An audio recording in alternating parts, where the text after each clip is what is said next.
हर्षित landmark, सपनों का घर जैसा आप चाहते हैं हम बनाते हैं। 1, 2 एवं 3 BHK ready position flats. Call 9827321321।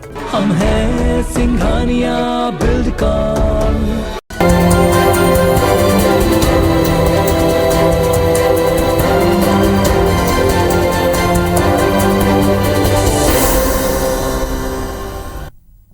नमस्कार, मैं हूं शीरीष मिश्रा। छत्तीसगढ़ की बात में आप सभी का स्वागत है। छत्तीसगढ़ में विधानसभा चुनाव को अभी काफ़ी समय बाकी है, लेकिन सियासी अखाड़े की मोर्चाबंदी में दांव पैंच शुरू हो चुके हैं। मुख्यमंत्री और पूर्व मुख्यमंत्री के बीच जुबानी जंग हर दिन तेज और तल्ख होती जा रही है। दोनों किसी न किसी मुद्दे पर एक दूसरे पर हमले कर रहे हैं। कर्ज, धर्मांतरण और धान खरीदी जैसे मुद्दों पर भूपेश बघेल और रमन सिंह आमने सामने हैं। अब सवाल यह है कि वार पलटवार और इस प्रतिक्रियावादी सियासत के मायने क्या हैं? क्या ये तैयारी 2023 के सत्ता संग्राम के लिए? चर्चा करेंगे, लेकिन उससे पहले देखते हैं एक विस्तृत रिपोर्ट।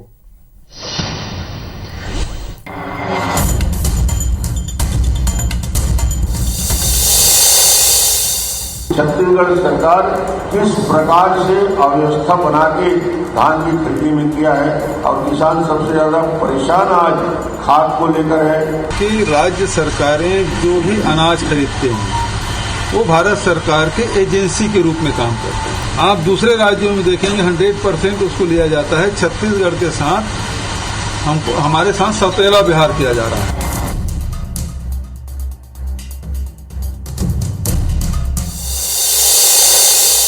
छूटने लगती है तो टिकट मांगने के लिए जाते हैं, टिकट कटवाते हैं तो गाड़ी तो छूट रही है। अब उस बस में टिकट लोग हैं तो भी गाड़ी मिलने वाला नहीं। अब पता नहीं भूपेश जी को किस आजादी की बात अब सूझ रही है जब 2.5 साल बचा है। छत्तीसगढ़ नई राजधानी में भी एक सेवाग्राम खोलेंगे जो हमारे छत्तीसगढ़ सेवाग्राम कहलाएगा। शिक्षण केंद्र भी रहेगा, गोष्ठियां भी आयोजित की जाएगी, तो उस तर्ज पे यहाँ उसका निर्माण किया जाएगा।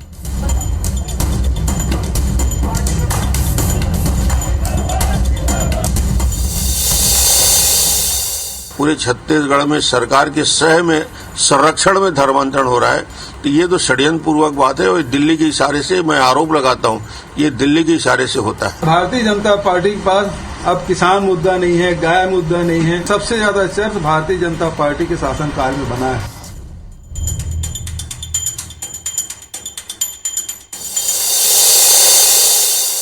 कर्ज लेना पड़ता है, कर्ज लेना डेवलपमेंट की, मगर कर्ज लेकर उसका क्या उपयोग होता है ये छत्तीसगढ़ में चिंता का विषय है। रमन सिंह जी जब मुख्यमंत्री थे, वित्त मंत्री थे, तब क्या कर्ज नहीं लेते रहे?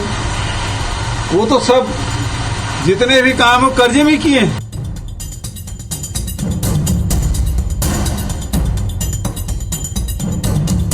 छत्तीसगढ़ में सत्ता पक्ष और विपक्ष के बीच इन दिनों जुबानी जंग तेज है। दो शीर्ष नेता सीएम भूपेश बघेल और पूर्व मुख्यमंत्री रमन सिंह आमने सामने हैं। एक सिलसिला सा चल पड़ा है वार और पलटवार का। नई जंग का सबब है कर्ज। दरअसल राज्य सरकार ने विकास कार्यों के लिए आरबीआई से 1000 करोड़ का कर्ज लिया, जिसे मुद्दा बनाते हुए बीजेपी ने सरकार को कटघरे में खड़ा किया। इस आरोप पर मुख्यमंत्री भूपेश बघेल ने कहा कि ऐसी कौन सी बीजेपी की राज्य सरकार है जो कर्ज नहीं लेती? क्या मध्य प्रदेश, उत्तर प्रदेश और गुजरात कर्ज नहीं ले रहे? सीएम ने कहा कि पूर्व मुख्यमंत्री रमन सिंह जब वित्त मंत्री थे तो कर्ज लिया करते थे और जितने भी काम किए वो कर्ज लेकर किए। रमन सिंह हमको नसीहत ना दें और ना ही लोगों को गुमराह करें। इस पर रमन सिंह ने जवाबी पलटवार किया कि हम कर्ज लेने के विरोधी नहीं हैं, लेकिन कर्ज की राशि का उपयोग क्या विकास पर किया जा रहा है, ये बड़ा सवाल है। वर्धा की तर्ज पर सेवाग्राम बनाने का प्रस्ताव हो या फिर धान खरीदी और धर्मांतरण का मुद्दा, दोनों नेताओं के बीच वार पलटवार जारी है। मुद्दे बदल जाते हैं पर जंग जारी रहती है। बहरहाल पूर्व मुख्यमंत्री और वर्तमान सीएम की इस फाइट से लगने लगा है कि मिशन 2023 से पहले दोनों नेता अपनी जमीन पक्की करने की कोशिश में हैं।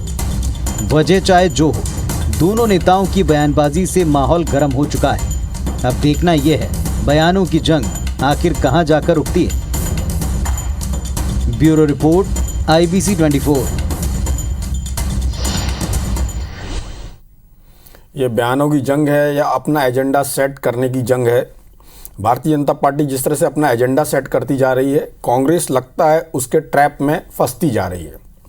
डॉक्टर रमन सिंह जो भारतीय जनता पार्टी में अभी पूर्व मुख्यमंत्री रहे हैं, और भारतीय जनता पार्टी में जब स्पष्ट नेतृत्व की कोई बात नहीं है, ऐसे में सेंटर ऑफ द स्टेज में वो आते जा रहे हैं।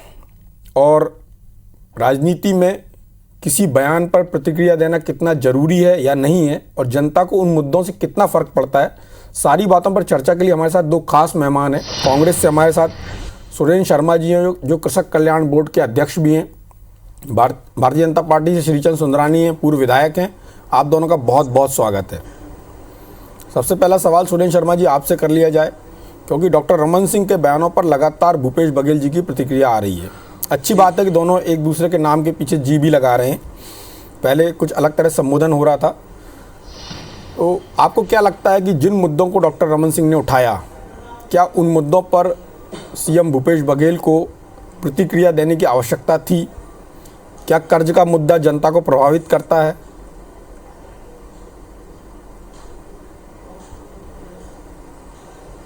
देखिए डॉक्टर साहब, ऐसा है कि अगर पूर्व मुख्यमंत्री अगर कोई आरोप लगाते हैं और किसी बात पर बयान देते हैं तो उसका समुचित जवाब देना बहुत ज़रूरी हो जाता है, क्योंकि अगर ऐसा नहीं करेंगे तो ये माना जाएगा कि ये इनकी बात सही है। और जहाँ तक प्रश्न है, ये वार पलटवार का प्रश्न नहीं है। आज भारतीय जनता पार्टी के पास मुद्दों की कमी है, बड़ी समस्या के भारतीय जनता पार्टी दो समस्याओं से जूझ रही है। एक तो छत्तीसगढ़ राज्य में उनके पास मुद्दों की समस्या है, और दूसरी बात नेतृत्व की भी एक बड़ी एक समस्या जैसी स्थिति हो गई है। और इसलिए डॉक्टर रमन सिंह जी कोशिश कर रहे हैं कि भारतीय जनता पार्टी के नेता के रूप में, नेतृत्वकर्ता के रूप में उनकी स्वीकारोक्ति भारतीय जनता पार्टी के अंदर हो जाए। क्योंकि डी पुरंदेश्वरी जी भी ने कहा कि किसी का चेहरा नहीं होगा, इससे डॉक्टर रमन सिंह जी के मन में छटपटाहट होना एकदम स्वाभाविक बात है। छत्तीसगढ़ की सरकार ने जिस तरह से किसानों के लिए काम किया है, जिस तरह से गौपालकों के लिए काम किया है, और अब जिस तरह से भूमिहीन मजदूरों के लिए काम कर रही है, जिस तरह से राम वन गमन पथ का निर्माण करके भारतीय जनता पार्टी का राम वाला मुद्दा छीन लिया है, इन सारी बातों से भारतीय जनता पार्टी बेहद परेशान है। और उनके पास आरोप बनाकर लगाने के अलावा कोई चारा नहीं है। तो मेरे समझ में ये दो बात आती है कि भारतीय जनता पार्टी के सामने एक नेतृत्व का संकट है, और उस नेतृत्व को स्थापित करने की चेष्टा में डॉक्टर रमन सिंह जी तरह तरह की बातें कर रहे हैं।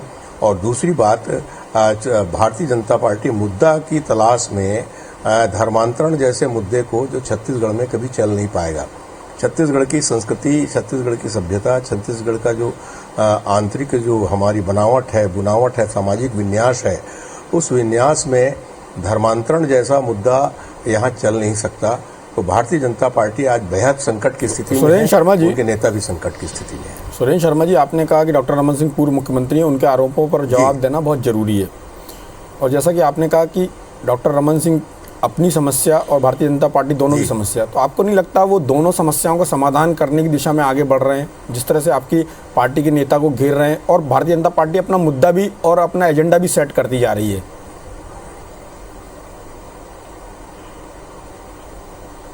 नहीं, देखिए वो कोशिश कर रहे हैं, और कोशिश करना तो उनका फर्ज है।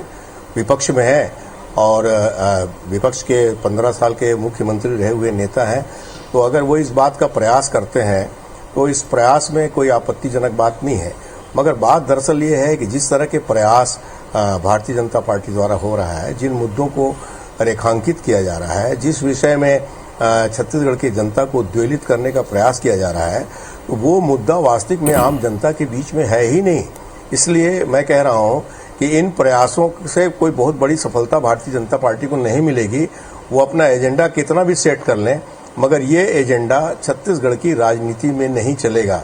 छत्तीसगढ़ में तो विकास का मुद्दा है, किसान का मुद्दा है, इस तरह के जो मुद्दे हैं, ये इस पर ही राजनीति करना उचित होगा।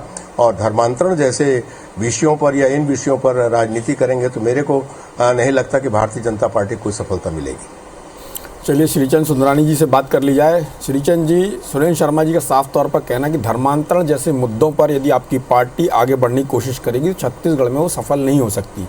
लेकिन आज आप खुद गंज थाने में गए थे FIR कराने, और रायपुर के करीब आपके 20 मंडल के लोगों ने भी अलग अलग FIR कराने की कोशिश की। आपकी पार्टी लगातार सरकार पर प्रहार कर रही है, उसका जनता में कितना इम्पैक्ट आपको महसूस हो रहा है? क्या आपको लगता है कि आपकी पार्टी के साथ वैसा ही जुड़ाव महसूस होगा लोगों को जैसा आपने 2003 में स्थितियां पैदा की थी? देख,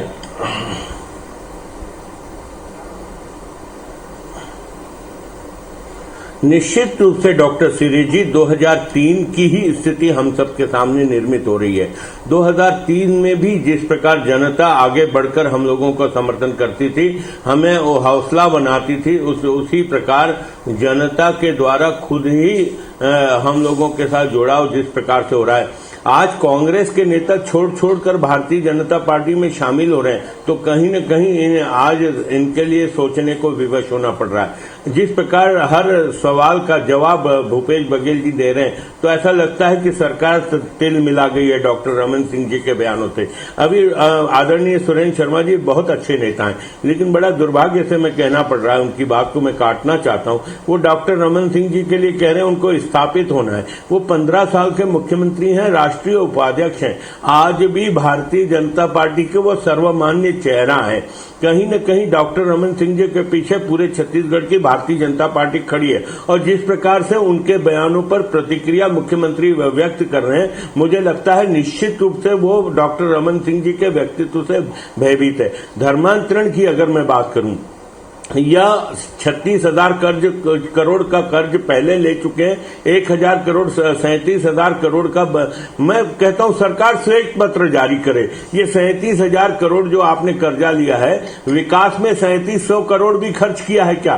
37,000 करोड़ के मुकाबले अगर 10% भी विकास पे खर्च किया हो, आज भी जो सड़कों का जाल जो हम सरकार ने जो 45,000 करोड़ का कर्ज लिया था उसका श्वेत पत्र जारी किया था क्या? या बस्तर हो या सरगुजा हो, जितना विकास काम डॉक्टर आपकी सरकार ने 45,000 करोड़ का लोन लिया था, तो क्या उसका श्वेत पत्र जारी किया था? 40,000 करोड़ का कर्ज तो टोटल था जब भूपेश बघेल जी की नहीं हमारी नहीं डॉक्टर शिरीष जी 40,000 करोड़ टोटल कर्जा था जब भूपेश बघेल जी की सरकार, उसमें भी 3 साल की कांग्रेस की सरकार का कुछ कर्ज लिया हुआ था। 30-35,000 करोड़ का कर्जा 15 साल में डॉक्टर रमन सिंह जी ने लिया, उसका हम श्वेत पत्र जारी करने को तैयार हैं आज भी। लेकिन आप कभी हमसे पूछा नहीं, हम तो कह रहे हैं ना श्वेत पत्र जारी करो। कांग्रेस ने कभी कहा था क्या श्वेत पत्र जारी करने के लिए? डॉक्टर शिरीष जी 37,000-36,000 करोड़ का कर्जा अगर 15 साल में लिया, तो आज 36,000 करोड़ का करीब लाखों करोड़ों का विकास का काम दिखता है। ये कस्बाई शहर होता था राजधानी। ऐसा क्यों नहीं हो सकता कि आपकी पार्टी पहले श्वेत पत्र जारी कर दे? बिलासपुर का विकास, गांव का विकास, एक छोटे छोटे गांव में अगर ऐसा क्यों नहीं हो सकता कि आपकी पार्टी पहले श्वेत पत्र जारी करके फिर कांग्रेस से मांग करे? रहते हुए कभी मांग किया था क्या कि आपने नहीं अगर आज हम सरकार में होते निश्चित रूप से श्वेत पत्र जारी करते। कभी हम सरकार में थे, भूपेश बघेल जी या कांग्रेस पार्टी के लोग श्वेत पत्र जारी करने की बात करते तो डॉक्टर शिरीष जी निश्चित रूप से हम करते। आज कांग्रेस पार्टी ने 37,000 करोड़ रुपए का कर्ज 36,000 करोड़ ले चुकी है, 1,000 करोड़ अभी ले रही आरबीआई से। 37,000 करोड़ का कितना विकास का काम हुआ, छत्तीसगढ़ के डेवलपमेंट में कितना खर्च हुआ, ये तो बताना पड़ेगा। क्यों लिया गया कर्ज, ये तो बताना पड़ेगा। विकास पूरी तरह से ठप हो गया है। जितना भी अगर हम देखें विकास हुआ है तो डॉक्टर रमन सिंह जी की सरकार ने किया है, और डॉक्टर रमन सिंह जी इसीलिए डंके की चोट पे। अब ये बात करते हैं चर्च ज्यादा बने भारतीय जनता पार्टी की सरकार में, तो क्या भारतीय जनता पार्टी चर्च का विरोध कर रही है? भारतीय जनता पार्टी किसी भी धार्मिक संस्थान जो बने हैं, चाहे वो चर्च हो, गुरुद्वारे हो, मंदिर हो, जो भी बने, उसके हम विरोधी नहीं है। चर्च में जाके अगर उस समुदाय के लोग प्रार्थना सभा करें, हमें आपत्ति नहीं है, लेकिन दूसरों के धर्म को प्रलोभन देकर धर्मांतरण कराए, हमें आपत्ति है। भूपेश बघेल जी ये तो नहीं बताते धर्मांतरण कितना हुआ, ये बोलते हैं कि चर्च ज्यादा बने। चलिए, सभी पार्टी के नेता अपनी अपनी सुविधा से बयान देते हैं, लेकिन वक्त अभी एक ब्रेक का है। ब्रेक के बाद हम सुरेंद्र शर्मा जी से जानना चाहेंगे कि उनकी पार्टी डॉक्टर रमन सिंह को क्यों टारगेट करना चाहती है। सुरेंद्र शर्मा जी, आपसे एक सवाल पूछना था। डॉक्टर रमन सिंह को टारगेट करने के पीछे आपकी पार्टी की रणनीति है क्या, कि उनको सामने करने से आपकी लड़ाई आसान हो जाएगी, जैसे पहले भारतीय जनता पार्टी अजीत जोगी जी को आगे करती थी आपकी पार्टी के संदर्भ में, ताकि उनकी लड़ाई आसान हो सके?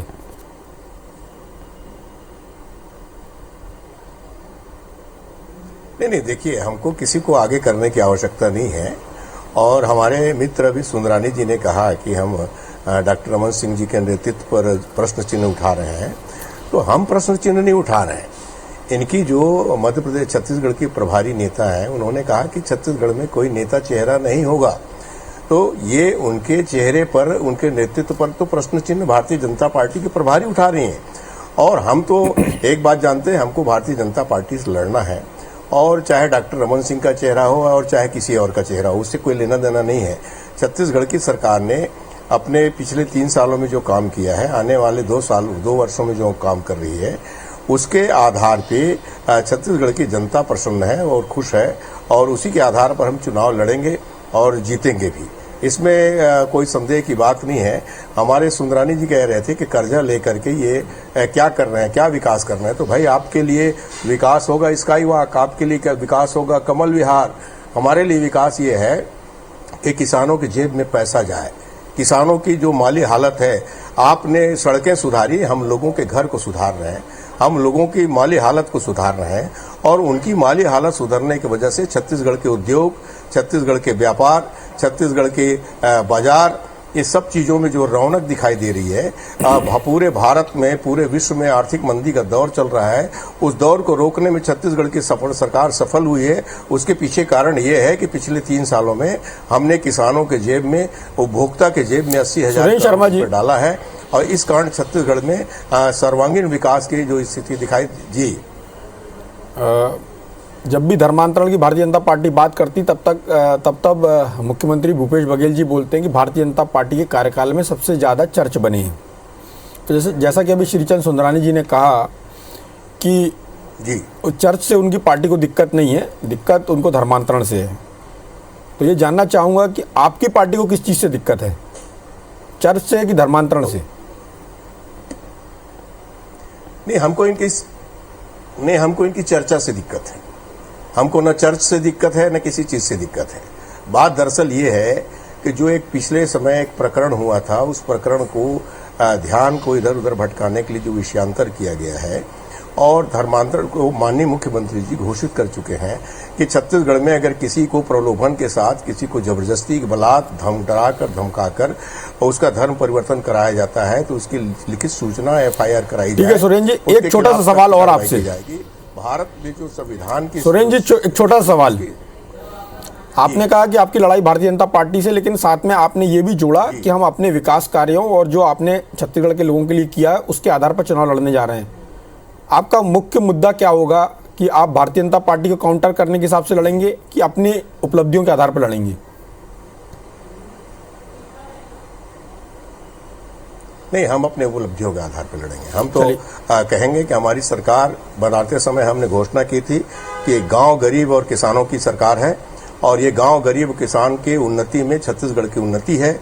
यहाँ की संस्कृति, यहाँ की बोली, यहाँ की भाषा, यहाँ का खान पान, यहाँ के लोक संगीत, यहाँ के कलाकार, यहाँ की परंपराएं, इन सारी चीजों को यहाँ श्रीचंद सुंदरानी जी के पास जाना चाहूंगा। सुंदरानी जी, जैसा कि सुरेंद्र शर्मा जी ने कहा कि आपकी पार्टी के पास मुद्दे नहीं है, और सबसे बड़ी बात जो छत्तीसगढ़ में करीब 35 लाख किसान परिवार है, उनके लिए सरकार सीधे तौर पर काम कर रही है। आपकी पार्टी के पास किसानों के लिए और आदिवासियों के लिए क्या मुद्दा है जिसके आधार पर आप जनता के बीच में जाना चाहेंगे, और सबसे बड़ा वोट बैंक वही है प्रदेश में?